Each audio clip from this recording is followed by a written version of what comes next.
Asterisk asterisk Melissa Reed's life looked perfect. A loving husband, a peaceful home, and a thriving business. But beneath the surface of that quiet marriage hid forbidden secrets, a dangerous affair, and a dark plan that would end in cold-blooded murder. Melissa Reed's life looked flawless from the outside. She lived in a peaceful Texas suburb where every lawn was perfectly trimmed and every house looked identical under the golden sun. Neighbors often saw her watering her plants in the mornings or jogging with her husband Ethan before work. To the community, they were the perfect couple, hardworking, friendly, and always smiling. But behind those quiet walls, their marriage had started to unravel long before anyone noticed. Melissa carried a secret that she believed love could heal, but love had its limits. She had transitioned years before meeting Ethan, and although he had once accepted it with an open heart, time began to change everything. At first, Ethan had admired her bravery. He said it didn't matter what she had been before. What mattered was who she was now. For a while, their marriage was a dream. They traveled together, started a small business, and built what looked like a stable future. But subtle cracks appeared. Ethan became distant. He stopped holding her hand in public. He flinched when friends made jokes, and though he never said it aloud, Melissa could feel shame growing in him like a shadow he couldn't escape. Every little silence between them began to hurt. Melissa tried everything to bring back their closeness. She cooked his favorite meals, left him notes, and planned small getaways, yet every attempt ended in disappointment. Ethan would smile, say he was tired, and retreat into his phone or the television. Nights became long and cold. The laughter that once filled the house faded into a dull quietness, broken only by the hum of the air conditioner. She spent hours staring at her reflection, wondering if she had done something wrong, if maybe she wasn't enough for him anymore. Her online boutique became her only escape. She had started it 2 years earlier, selling custom clothing and accessories. It gave her a sense of independence, something that belonged only to her. Through that business, she met all kinds of people, customers who admired her creativity, stylists who offered collaborations, and fashion enthusiasts who followed her work. Among them was a man named Jordan Cole, a new customer who messaged her about a jacket he wanted customized. He was polite at first, complimenting her work and asking about her designs. His tone was professional, but his words carried warmth that she hadn't felt in a long time. Their chats became frequent. What began as business turned personal. He started asking about her day, her favorite things, and the kind of music she liked. She found herself looking forward to his messages. It was harmless, she told herself. Just friendly conversation. But each time her phone buzzed with a new message, her heart beat faster. She hadn't realized how lonely she had become until someone made her feel seen again.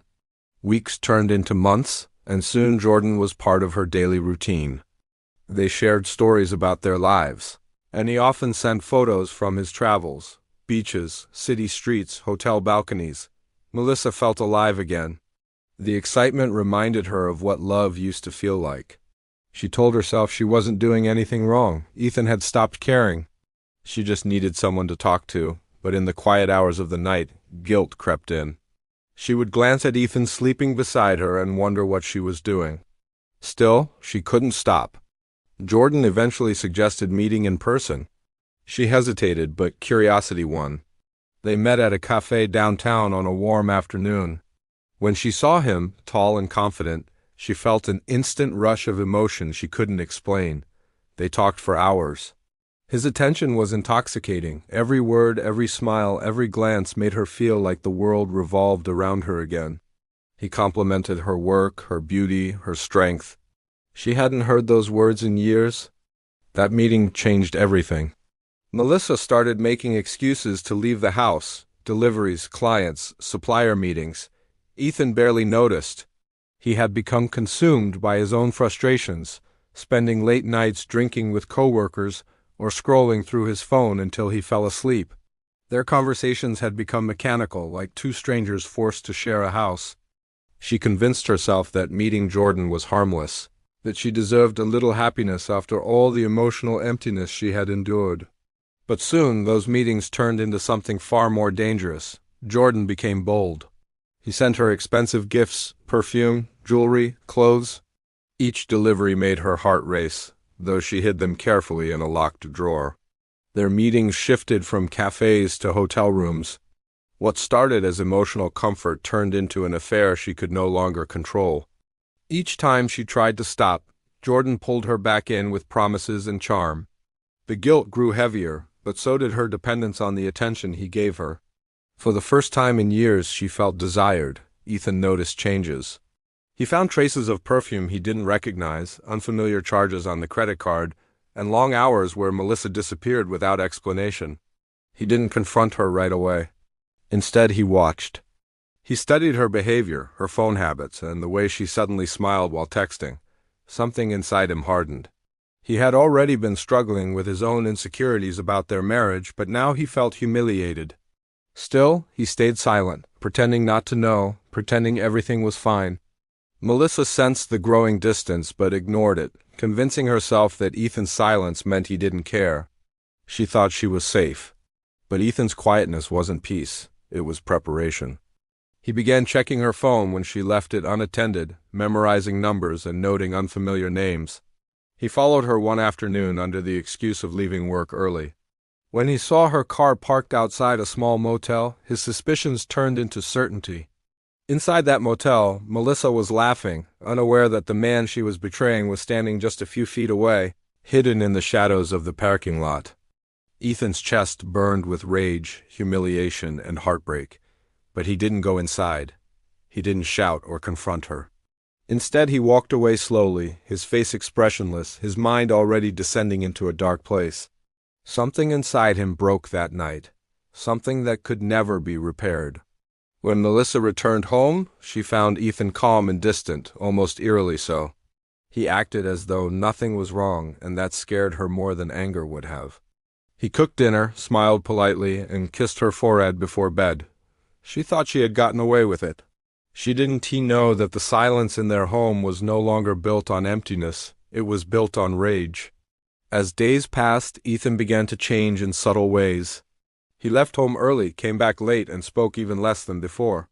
Melissa assumed he was growing tired of her, unaware that he had already made up his mind about what he was going to do. The house that once held love now carried the scent of betrayal, and though both tried to act normal, something evil was already brewing beneath the surface. In that quiet Texas neighborhood, the Reeds still appeared perfect to their neighbors. But behind closed doors, the tension had turned deadly. The marriage that began with promises of unconditional love had transformed into a ticking bomb, one that would soon explode in ways no one could have predicted. Melissa woke up each morning pretending everything was normal. She would make breakfast, check her phone, and wave to Ethan as he left for work. But underneath that routine, her heart was split in two. Part of her still cared about her husband, while the other part was completely consumed by Jordan. He had become an addiction, something she couldn't walk away from no matter how guilty she felt. Every time she tried to cut off contact, he sent her long messages, photos of places they had been, or memories that pulled her back in. She told herself she loved him, but deep down she knew it was something else. It was danger disguised as affection. Jordan's attention gave her what Ethan no longer did, validation. He made her feel desired, alive, and wanted. But his personality had a darker side that revealed itself slowly. At first, he was caring and gentle, always complimenting her. Then small signs began to appear. He became possessive, demanding to know where she was at all times. If she didn't reply quickly, he would flood her phone with angry messages. When she told him she was married, he grew jealous, insisting she leave Ethan. He wanted to control every part of her life, and though it frightened her, she found herself trapped between fear and fascination. One evening, Jordan asked to see her after a long argument. She almost refused, but gave in after he apologized. They met at a cheap motel outside town. The moment she arrived, his mood was different, tense, and unpredictable. He asked her personal questions she had never shared with him before. When she hesitated, he revealed that he already knew. He knew she had transitioned. He had gone through her social media history and found everything. Melissa froze, terrified of what he might do. But instead of walking away, Jordan's obsession deepened. He told her she had lied to him, that he couldn't trust her anymore, yet he still refused to let her go. His anger grew into something dangerous that night. After that encounter, she tried to distance herself, but Jordan followed her everywhere. He sent her pictures of herself leaving her house, walking to the store, and even one of her standing in her own backyard. Her hands shook each time she opened her phone. It felt like someone was constantly watching. She blocked his number, but he always found another way to contact her. Fake accounts, unknown numbers, random messages from different emails. Her anxiety grew so severe that she stopped sleeping properly. Every sound outside made her heart race. She wanted to confess everything to Ethan, to tell him she had made a mistake, but guilt and fear stopped her. She couldn't bear to destroy whatever little was left of their marriage. Meanwhile, Ethan was playing his own game. He had already seen enough to confirm his suspicions, but he wanted to know more. He began quietly tracking her movements using a phone app. He learned her schedule, the exact time she met Jordan, and where they went. Each time she left, his hatred deepened. The man who once loved Melissa had turned into someone she wouldn't recognize. He didn't yell, didn't accuse. He waited. The silence between them grew heavier by the day. Melissa could feel something shifting in the house. Ethan no longer looked at her the same way. His smiles were hollow, his words short. It felt like living with a stranger who was hiding something. She noticed him staring at her phone whenever she left it on the table. Sometimes he asked questions that felt too specific, like he already knew the answers. Her nerves were unraveling. The walls of her perfect life were closing in, and she didn't know who was more dangerous anymore, the man she had betrayed or the one she was seeing in secret. Jordan became more reckless. He started showing up near her house in his car, parked just far enough not to be noticed. One night she saw his vehicle from the window, headlights off, waiting in the dark. Her stomach twisted with fear. She sent him a message begging him to leave her alone. He replied within seconds, saying he would never let her go. That was when she realized he wasn't just obsessed. He was capable of something far worse. Days later, Ethan confronted her indirectly. He didn't accuse her of cheating. Instead, he asked if she was happy. His tone was calm, almost detached. The question made her uneasy. She lied and said she was fine, though her trembling hands told another story. When he left for work that morning, she cried for hours, overwhelmed by guilt and fear. But even then, she couldn't bring herself to tell him everything. She knew if he ever found out the full truth about her affair, about Jordan, about the threats, something terrible would happen. A week later, Melissa decided to end it once and for all. She sent Jordan a long message telling him it was over, that she wanted to go back to her life and move on. For a few days, there was silence, then came the storm. He called her dozens of times, sent threatening messages, and even showed up at her boutique. She managed to avoid him, but that same night she noticed something chilling. Her car had been keyed, and the words "liar" were scratched into the paint. She knew exactly who had done it. Panic consumed her. She packed a small bag, planning to stay with a friend for a few days, but she never got that far. Ethan came home early that evening. He found her bag by the door and asked where she was going. She froze, unable to speak. He didn't yell or ask questions. He simply picked up the bag and placed it back in the bedroom. His silence was more terrifying than anger could ever be. She felt trapped. That night, she lay awake beside him, feeling the weight of his stillness. His breathing was steady, but she knew he wasn't asleep. The air in the room was thick with tension. The next morning, she left early for what she told him was a business meeting. In reality, she had arranged to meet Jordan one final time to make him understand it was over. They met in a parking lot near a deserted warehouse district. The confrontation turned ugly. He shouted, grabbed her arm, and threatened to expose her secret to Ethan and everyone she knew. She broke free and drove home in tears, shaking with fear. She knew then that this wasn't something she could handle alone anymore. She had to tell Ethan no matter what happened next. But when she arrived home, Ethan wasn't there. His truck was gone, and his phone went straight to voicemail. Hours passed. The house felt unbearably quiet. That night, she received a message from Jordan, a blurry picture of Ethan at a gas station. The caption read, "You shouldn't have lied to either of us." Melissa dropped her phone, trembling uncontrollably. She didn't know what the message meant, but a sense of dread settled deep in her chest. Something was about to go terribly wrong, and no matter what she did, there was no escaping it now. By that point, the life she once knew, the calm mornings, the polite smiles, the quiet house, had completely collapsed. She had tried to live two lives at once, and now both were crumbling around her. The truth was no longer a secret. Both men knew everything, and both were capable of destruction. The only question left was which one would reach her first. Melissa sat by the window that night, unable to sleep. The glow from the streetlights cast long shadows on the walls, and every creak of the house made her jump. She kept checking her phone, waiting for another message from Jordan, but none came. The silence was worse than his threats. It meant he was planning something. Her thoughts spiraled between fear and guilt, between what she had done and what might happen next. She wanted to tell Ethan everything, but she no longer knew if she could trust him. His calmness had turned unnerving, like a mask covering something cold beneath. The next morning, Ethan returned home early. He said work had been canceled because of an equipment issue, but Melissa didn't believe him. His expression was strange, not angry, not sad, just hollow. He barely spoke as he made coffee and sat in silence, staring at her across the table. The tension was unbearable. Every movement he made seemed deliberate, measured, as if he was controlling something boiling beneath the surface. Melissa tried to act normal, but she could feel the weight of his eyes on her every second. It was as if he knew everything but wanted her to confess first. She left the house shortly after, pretending she had errands to run. In truth, she just needed to breathe. Driving aimlessly through town, she thought about how things had gone so wrong. What started as loneliness had turned into fear. Her affair with Jordan had begun as a distraction, a way to feel alive again, but now she felt hunted. Every decision she made had led her closer to danger, and she had no one to turn to. Even the police felt like a distant option. How could she explain the mess she created without destroying herself in the process? Later that afternoon, she returned home and found Ethan gone again.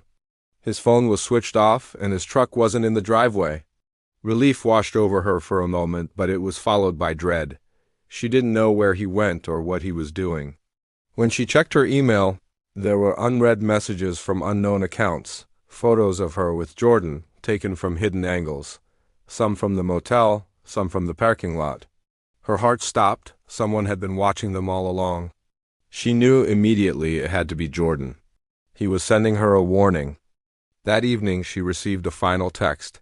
"If you don't meet me tonight, your husband will know everything." The message made her hands shake so badly she could barely hold her phone. She wanted to ignore it, but fear overpowered reason. If Ethan saw those photos, everything would collapse. She decided to go. She didn't tell anyone where she was headed. The sun was setting as she drove out of town, the sky bleeding into dark red hues that made the horizon look almost alive. Her heart pounded so hard that she could hear it echo in her ears. Jordan had told her to meet him near the old Riverside warehouse, a place abandoned for years. She parked her car and looked around. The area was empty, silent except for the sound of water moving against the rocks. She waited in her car for a few minutes, but no one came. Then she saw headlights approaching from the distance. Her breath caught as she recognized the vehicle. It wasn't Jordan. It was Ethan's truck. She froze. How did he know where she was? Panic filled her chest. She tried to start her car, but it wouldn't turn over. The headlights drew closer until they blinded her. Ethan stepped out of the truck, his expression unreadable. She stayed inside, trembling. He didn't speak. Didn't he shout? He just looked at her with the calmness of a man who had already made a decision. For a moment, she thought he might hurt her, but then he turned away and walked toward the riverbank. She stayed where she was, unable to move. Minutes later, another car arrived. It was Jordan. He stepped out, furious, his voice rising in anger. Melissa couldn't hear the words, but she could see the way he gestured, pointing toward Ethan. The two men stood face to face under the dim glow of the moon, their bodies tense, their movements sharp. Melissa stepped out of the car and tried to stop them, but the air was thick with hostility. Then suddenly Jordan shoved Ethan. A struggle followed, quick, violent, and silent. She screamed for them to stop, but neither listened. Ethan swung first. Jordan retaliated. The fight moved closer to the river. The sound of water crashing against the rocks mixed with the sound of fists. Ethan stumbled but grabbed a nearby pipe and swung it wildly. Jordan fell backward, hitting the ground hard. Melissa ran toward them, her mind in chaos. Ethan's eyes were wide and unblinking, his hands trembling as he dropped the pipe beside him. Jordan wasn't moving. The only sound was the river rushing nearby. For a moment, none of them spoke. The world seemed frozen in place. Then Ethan turned toward Melissa. His face was pale, expressionless, but his voice was low and steady. She could see it in his eyes. He wasn't the man she had married anymore. Something inside him had snapped. Without saying a word, he walked toward her slowly. She backed away, terrified. He stopped a few feet from her, breathing heavily. The silence stretched, heavy and suffocating. Then, suddenly, he turned away, walked to his truck, and drove off into the darkness, leaving her there beside the motionless body of the man she had once called her escape. For a few moments, Melissa couldn't move. Her mind was spinning so fast that everything felt like a blur. She knelt beside Jordan and saw faint signs of life, shallow breathing, weak pulse. She knew she had to call for help, but her phone was dead. Panic gripped her. She ran to her car, started it after several desperate tries, and sped off toward town. By the time she reached the nearest gas station, her hands were shaking so badly she could barely dial 911. When police arrived at the riverbank, Jordan was gone. There was only blood on the ground and signs of a struggle. Back home, Ethan pretended nothing had happened. He washed his hands, took a shower, and sat quietly on the couch watching television. When police knocked on their door hours later, he looked surprised. He said he had been home all night, even showing them his untouched dinner on the table. They believed him. There was no proof of anything. Jordan's body wasn't found, and Melissa, terrified of being blamed, said nothing about what had happened. She told the officers she had gone for a drive and returned home early. Her lies tangled around her like chains, but she couldn't risk the truth. For the next few days, she lived in constant fear. She didn't know if Jordan was alive or dead. She didn't know if Ethan would ever reveal what happened that night. Every knock at the door made her jump. Every phone call made her heart race. The house felt colder, darker, haunted by secrets neither of them dared to speak aloud. Ethan's silence was absolute, as if that night by the river had erased whatever humanity he had left. Melissa began sleeping in a separate room, locking the door each night. Her guilt was unbearable. She had betrayed her husband, fallen into an affair that had turned violent, and now she was living with a man she no longer recognized. The image of the river haunted her dreams, the water, the fight, the blood. She couldn't escape it. And though she tried to convince herself that the worst was over, something deep inside told her the nightmare had only just begun. The days that followed were unbearable for Melissa. Every morning, she woke up expecting someone to knock on her door and tell her they had found Jordan's body. Every time her phone rang, her heart stopped. She lived in constant fear that the truth about that night at the river would surface. Ethan barely spoke. He went to work and came back late, his clothes smelling faintly of smoke and oil. He avoided her eyes, and when they did meet, his stare was cold, unreadable. The silence between them grew like a heavy fog that never lifted. The house no longer felt like a home. It felt like a prison filled with secrets neither of them could confess. Melissa started noticing strange things. The first was a letter that arrived in the mail with no return address.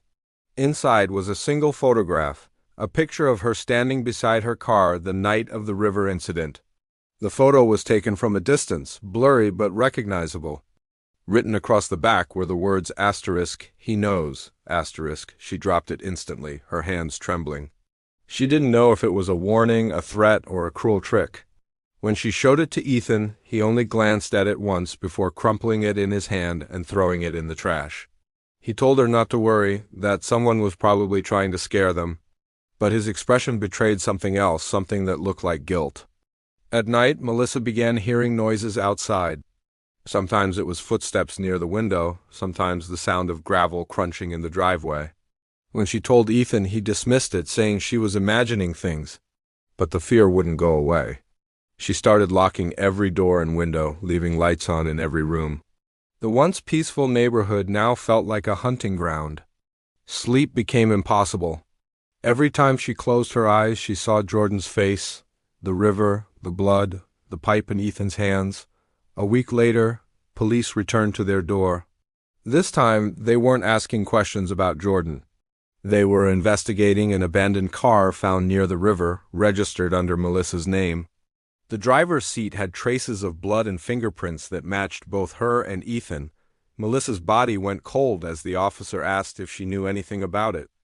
Ethan quickly spoke up, explaining that their car had been stolen a few days before and that they had planned to file a report. His tone was confident, his words precise. The officers seemed skeptical but left after taking brief notes. When the door closed, Melissa turned to Ethan, her voice shaking, asking how he knew about the car being there. He said nothing, just walked past her and went to his room. That silence was worse than any confession. The tension grew unbearable. Melissa began feeling like a stranger in her own house. She tried to keep herself busy, but her thoughts were consumed by paranoia. She started checking the windows constantly, jumping at every sound. One night she saw movement in the backyard, a shadowy figure standing by the fence. She froze, unable to breathe. The figure stood there for a moment before disappearing into the dark. She ran to Ethan, but he brushed her off again. His calmness terrified her more than the figure outside. It was as if nothing scared him anymore. Days later, news broke that human remains had been found downstream from the river. Police hadn't identified them yet, but Melissa already knew. Her hands shook as she watched the report on television. Ethan sat beside her, expressionless, not reacting at all. She asked if he thought it was Jordan. He didn't answer. He just stood up and left the room. The weight of guilt pressed down on her chest until she could hardly breathe. She couldn't live with the uncertainty anymore. That night, she packed a small suitcase and decided to leave. But before she could go, another envelope slid under their front door. Inside was a small memory card. Confused and terrified, she put it into her laptop. What she saw made her stomach turn. It was video footage, grainy, dark, but clear enough. It showed the riverbank, the struggle, the fight. Ethan hitting Jordan. Then, after Melissa had left, the camera continued recording. Ethan dragged the body closer to the water, loaded into his truck, and drove off. The video ended with his face turning toward the camera, his eyes cold, almost lifeless. Someone had been there that night, recording everything. She dropped the laptop and backed away, covering her mouth. It was undeniable now. Ethan had killed Jordan. The fear that had been simmering inside her boiled over into full-blown terror. But there was something worse hidden within the footage. At the very end, the camera turned again, and she saw another shadow in the distance, one that wasn't Ethan. Someone else had been there, watching the entire scene unfold. The realization shattered her. She wasn't just living with a killer. She was being watched by someone who knew everything. She didn't know who it was, a witness, a stalker, or someone seeking revenge. Her mind spiraled into panic. She had to get out before Ethan discovered she had the footage. But it was already too late. When she turned around, Ethan was standing behind her, silent. His eyes went from the laptop to her face. He didn't say a word. She could see the truth dawning in his expression. For a moment, neither of them moved. Then Ethan stepped forward slowly, his voice calm but chilling. He asked what she had seen. She tried to lie, saying it was just spam, just junk video, but he knew. He took the laptop, removed the memory card, and placed it in his pocket. His face was blank, his tone emotionless, as he said that some things were better left buried. She couldn't tell if he was warning her or threatening her. That night, Melissa didn't sleep. She sat awake in her room, listening for any sound. Around midnight, she heard Ethan leave the house. She went to the window and saw him carrying a shovel and a flashlight, heading toward the woods behind their property. Panic clawed at her chest. She waited until his figure disappeared into the darkness. Then she packed her suitcase again, grabbed her phone, and fled. She drove through the night with no destination, just the desperate urge to escape. Every time headlights appeared behind her, she thought it was him. When she finally stopped at a roadside motel hours later, her hands were shaking so badly she could barely sign her name at the counter. Inside the small, dimly lit room, she locked the door and collapsed onto the bed, exhausted. She thought she was finally safe, but the nightmare wasn't over. When she woke the next morning, she found a small envelope slipped under her motel door. Inside was a single note. Asterisk, running won't help. He's not the only one who knows. Asterisk, there was no name, no signature, just those haunting words. Her entire body went numb. She looked out the window and saw a black car parked across the street. She couldn't see who was inside, but she felt their gaze fixed on her. Melissa realized she was trapped in something far bigger than she understood. Jordan's death wasn't just a crime of passion, it was part of a web of secrets that stretched beyond her marriage. Someone was manipulating them both, pulling strings from the shadows. And as she stood there trembling by the window, she knew that whatever truth was buried in that river hadn't stayed buried at all. It was following her now, step by step, waiting for the perfect moment to drag her down with it. Ethan sat alone in his truck by the river, staring at the dark water that seemed to swallow the faint glow of the moon. The world around him was silent, but inside his head, a storm raged. Every image of Melissa with Jordan played in his mind like a haunting film. The betrayal burned deeper than anything he had ever felt. Yet mixed with the pain was something even more poisonous: guilt. He had gone too far, and he knew there was no turning back now. The events of that night replayed endlessly, each second more unbearable than the last. Jordan had promised him that no one would ever find out what they did. But secrets have a way of surfacing, no matter how deep they are buried. And now, as investigators closed in, Ethan's perfect mask was beginning to crack. The investigation that had once seemed stalled suddenly gained momentum when new forensic evidence surfaced.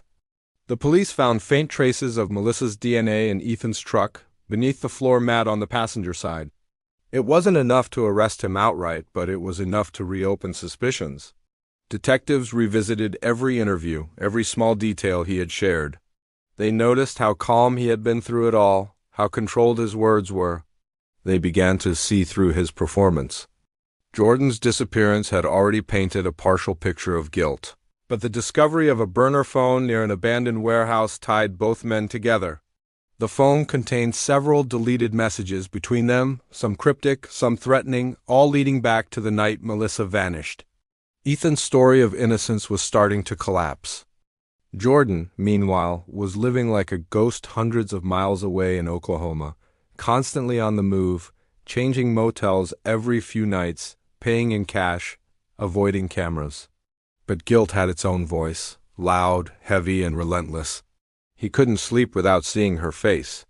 The fear of being caught grew stronger than the desire to stay free. One morning, he walked into a gas station, trembling, and called the police himself. Within hours, FBI agents located him outside Tulsa. When they brought him in, he didn't resist. He confessed to parts of the story, but insisted Ethan had forced his hand. He said Ethan was the one who planned it all, from the affair to the confrontation by the river. According to Jordan, Ethan had used Melissa's past to manipulate him, to make him believe she deserved to be punished. The detectives listened carefully, knowing half-truths were still lies. Ethan was arrested 2 days later. The police came early in the morning, surrounding his house quietly before breaking down the door. He was sitting in the living room, fully dressed, as if he had been expecting them. He didn't fight, didn't speak. The news spread through the neighborhood like wildfire. Reporters gathered outside, broadcasting the shocking story of a husband accused of killing his transgender wife. Old friends turned away in disgust. Family members refused to visit. As Ethan sat in the interrogation room, he still tried to act calm, claiming Jordan had framed him. But when detectives presented him with photos, messages, and recordings, the weight of the truth began to suffocate him. Every denial only made him look colder, emptier, less human. During the trial, the courtroom was packed with journalists, activists, and strangers who came to see what justice would look like for Melissa. The prosecution painted a picture of calculated cruelty, a husband who couldn't handle humiliation and used an old acquaintance to destroy his wife. They showed the text messages that revealed the timeline of manipulation. They read Jordan's confession aloud, describing the night at the river when everything spiraled out of control. According to Jordan, Melissa had begged to leave, terrified, but Ethan refused to let her go. He grabbed her as she tried to run, and in the struggle she fell. When she didn't get up, Ethan panicked, and the two men decided to get rid of the evidence. The story made the courtroom go silent. Ethan sat motionless, expressionless, as if the words didn't belong to him, but there was another side to it. Ethan's defense claimed he had been emotionally abused and humiliated by both Melissa and Jordan. They argued that he was manipulated by Jordan, that the affair and revelation of Melissa's past had driven him into a mental breakdown. They called psychologists who testified about his fragile state of mind, how he had lost control in a moment of despair. The defense tried to twist the narrative into one of tragedy instead of cruelty. But the evidence was too strong, the lies too tangled. Melissa's story had already captured national attention, turning her from a forgotten name into a symbol of justice for countless others whose voices were never heard. When the jury returned, the air inside the courtroom felt heavy. Ethan stood as the verdict was read, guilty of second-degree murder and conspiracy. Jordan had already taken a plea deal for manslaughter in exchange for his testimony, ensuring he would spend decades behind bars. Ethan's sentence was life without parole. The moment the judge finished speaking, he finally showed emotion, not anger or fear, but exhaustion. He looked down, his shoulders slumped, as though the weight of everything had finally crushed him. Cameras flashed. Reporters shouted questions, but Ethan said nothing. For the first time in years, he was truly silent. Months later, Melissa's family held a memorial near the same river where her car had been found. Dozens of people came. Friends, activists, neighbors who had once ignored her, now standing with candles in the cold air. Her story had become a warning about secrecy, manipulation, and the deadly consequences of hate disguised as love. Ethan's house was eventually sold, the memories of their life together erased. Jordan remained in prison, haunted by nightmares he couldn't escape. Every person connected to her suffered in their own way. Even those who had judged her now carried a shadow of guilt for not seeing the signs sooner.